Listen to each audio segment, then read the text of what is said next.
세상을 우리가 사는데 사실은 세상을 즐기는 거죠. 즐겨야 됩니다.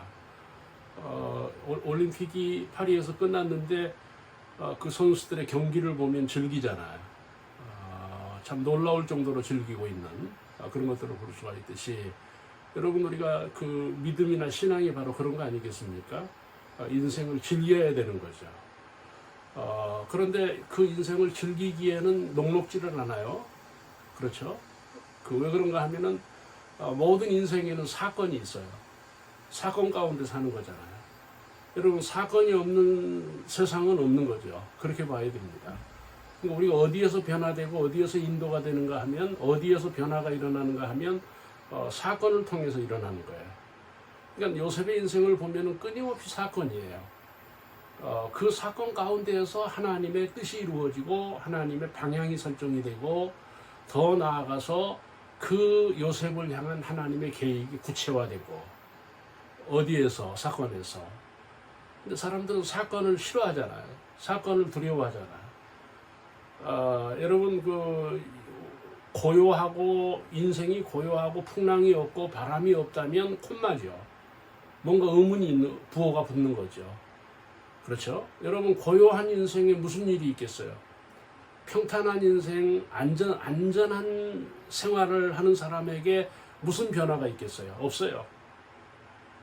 그러니까 여러분, 우리가 긍정적으로 보고 발전적으로 보고 화학적으로 보면 뭔가가 결합이 돼야 되잖아요. 그렇죠? 지금의 것과의 만남보다는 다른 걸 만나야 되잖아요. 다른 환경을 만나야 되고 다른 사람을 만나야 되는 거예요. 거기에서 어떤 변화의 역사가 일어나는 거, 새로운 역사가 전개되는 거죠.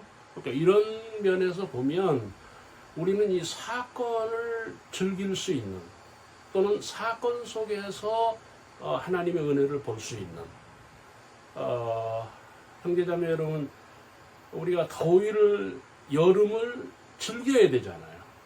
만약에 여름을 즐기지 못한다면 우리가 건강한 거 아니죠. 그러니까 우리가 젊은 학생들이나 청년들을 보면 카페에서 보니까 그렇게 더워서 우리는 지금 피서를 하고 있는데 돌아다니는 거예요. 여름을 즐기는 거죠. 그건 뭘 얘기하는 겁니까? 건강한 거죠. 뭔가 거기서 변화가 일어나는 거죠. 여러분, 자연도 마찬가지고, 자연도 사건 속에 있잖아요. 비바람이 없으면 열매가 없다는 거 아닙니까? 여러분, 세상은 사건이 있어요. 요셉의 사건을 우리가 예의주시하면서 우리도 인생에서 사건을 통해서 우리가 하나님의 인도를 받는다고 하는 놀라운 사실을 우리가 발견해야 되고요. 또 여러분 보시면은 인간사를 보면은 대부분이 성장하는 사람들, 잘된 사람들, 이런 사람들을 보면은 대부분이 사건이 많았죠. 그렇죠? 사건이 많아요. 그러니까 우리가 이제 이거를 어떤 신앙적으로 보면 사건이 많으면 벌이 많은 게 아니냐, 또는 하나님의 어떤 진노가 아니겠느냐, 그렇게 해도 우리가 볼 수가 있는데, 사실은 그렇게 볼 필요가 없는 거죠. 그러니까 인간에게 사건은 반드시 은혜일 것인 것을 우리가 믿음으로 우리가 인지해야 된다는 겁니다. 사건이 은혜입니다. 이런 것들을 볼 수가 있고, 믿음의 세계도 마찬가지입니다. 사건을 만나지 않아서 믿음이 된 사람이 없어요. 그러니까 모세나 아브라함이나 이삭이나 다 사건을 만났어요. 여러분, 아브라함 같은 경우에는 자기가 자식이 할 수 없는 사건을 만나잖아요. 요셉도 마찬가지잖아요. 하나님의 은혜 가운데 있는 이 요셉이 형들과의 충돌과 가정에서 이탈하고 또 팔리고 노예가 되고, 지금 어디입니까? 감옥입니다. 어떻게 해서 지금 감옥에 온 겁니까? 사건 가운데, 어려운 가운데 감옥에 왔어요. 근데 여러분, 보면 사실은 지난주에도 제가 이 말씀을 약간 드렸는데, 이 요셉을 향한 하나님의 뜻이 감옥에서 이루어진다는 거예요. 그렇죠? 그 감옥에서 두 관원을 만나는 거예요. 그 두 관원은 누굽니까? 애굽 왕의 그 이인자들, 권력자들이죠. 뭐 지금으로 보면 뭐 비서일 수도 있고 장관일 수도 있는데 이 권력자를 만난 거예요. 거기서부터 하나님의 뜻이, 하나님의 인도하심이 구체화되는 그런 것들을 볼 수가 있습니다. 여러분, 사건이 중요한 겁니다. 그런데 우리가 여기서 뭐 이 본문에서 우리가 이 사건 가운데에서 배워야 하는, 또는 이 사건 가운데에서 우리가 중요한 우리의 어떤 액션이 있는 거예요. 그게 무엇인가 하면은 4절을 보시면 요셉이 그들을 수종 들고 섬겼더라. 여러분, 감옥에서 사람을 섬긴다, 감옥에서 사람들에게 수종을 든다, 이거 참 어려운 거잖아요. 그렇죠. 왜 그런가 하면 감옥에 있는 사람들일수록 상처가 많고 억울한 일이 많고 불만이 많고 그럴 거 아닙니까? 그런데 이 요셉은 다른 사람이에요. 왜 그런가 하면 이 요셉은 눈에 띄는 거예요. 뭔가 이 요셉은 영적인 사람인 거예요. 그 표면이 무엇인가 하면은 그 감옥에서 수종을 드는 거예요. 그 감옥에서 사람들을 섬기는 거예요. 그게 관원장의 눈에 띈 거죠. 그렇죠? 여러분, 그 관원장들의 눈에 이 요셉은 다른 사람인 거예요.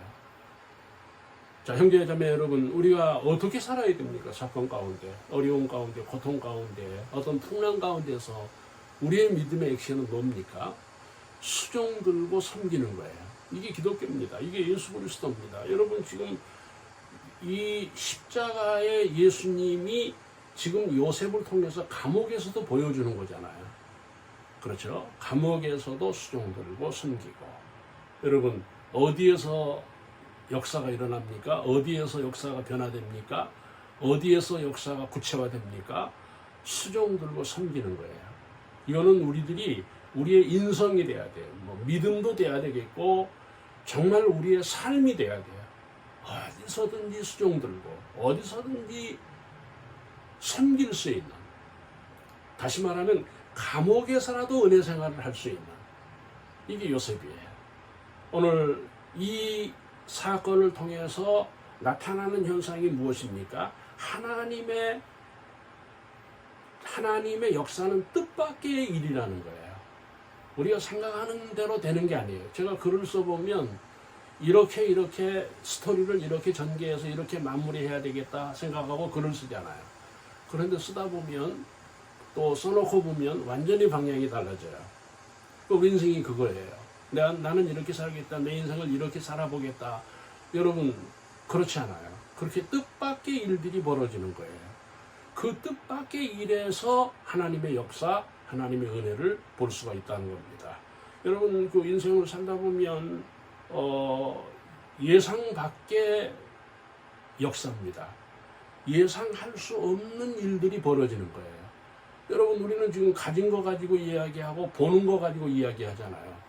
그런데 그 보는 거 언젠가 날아갈 수 있는 거예요.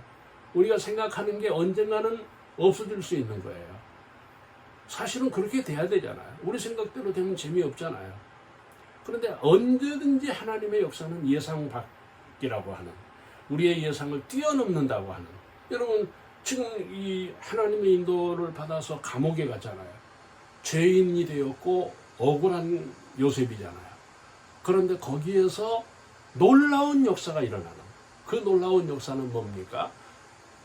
권력자를 만나는, 큰 사람을 만나는, 능력자를 만나는, 사람을 만나는. 여러분, 이것이 중요한 거예요. 왜 수종 들어야 됩니까? 왜 섬겨야 됩니까? 사람을 만나야 돼요. 사람을 만나서 역사는 이루어지는 거예요. 사람을 만나서 경제가 되는 거예요. 여러분, 사람이 돈인 거예요. 이런 면을 여러분들이 기억을 하면서 정말 놀라운 하나님의 역사가 있다는 겁니다. 마지막 한마디만 더 드리면, 기이한 일, 기적이 있어요. 하나님의 인도를 받으면 환난도 있지만 기적도 있습니다. 기도하세요. 믿음으로 살면 기적이 있는 겁니다.